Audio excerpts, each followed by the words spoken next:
What do we got?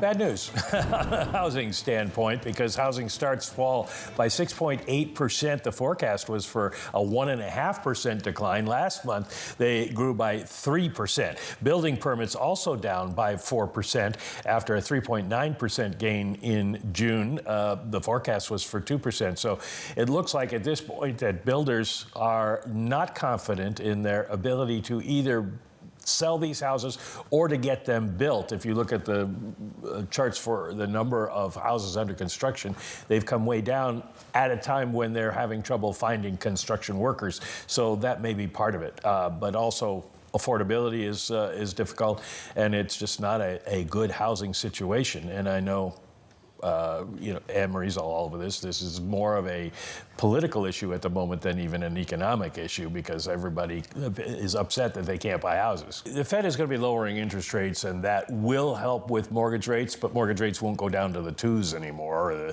or the 3s. The mortgage people did a survey this week that said people aren't really going to start refinancing or taking out new mortgages till we get to 5 or below. So that'll take a little while. And then the primary issue is we don't have enough houses. There aren't enough houses to buy, and there aren't enough houses being built. And so from a political standpoint, the candidates want to talk about ways to get more houses built. That's going to be the major issue. Well, it's one of these things of how is this cycle different from other cycles? And previously, when mortgage rates came down, you did see housing prices come down because there was enough supply and people could get to them. Of course, the supply picture isn't there. And realistically, how do you do that at a time when housing builders don't want to build houses because they're not sure the demand is going to be there?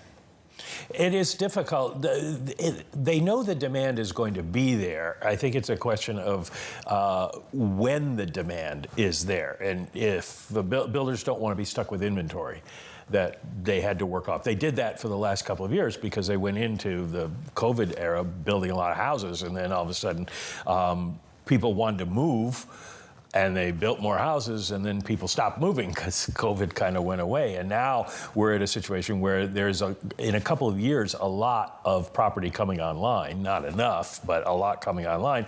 And around the country, not in New York City, but around the country, that depresses prices. With the sentiment yesterday being downbeat in the housing market and the data today, is it surprising? Because everyone is expecting the Fed to cut rates. Shouldn't it be moving in a better direction? Well, you could argue that, but at this point, people aren't seeing it. I mean, rates have come down quite a bit. We're in, 6.5, down from 7, and still moving lower. People are refinancing. And there is a slight move towards refinancing, but there aren't a lot of people who have rates that are that high that they can refinance. And what we're basically living through here in terms of affordability is the consequences of having low rates for so long. Mortgage rates went down so far that everybody refinanced or got new mortgages at very, very low rates. And why do you want to move? And that clogs up the housing market.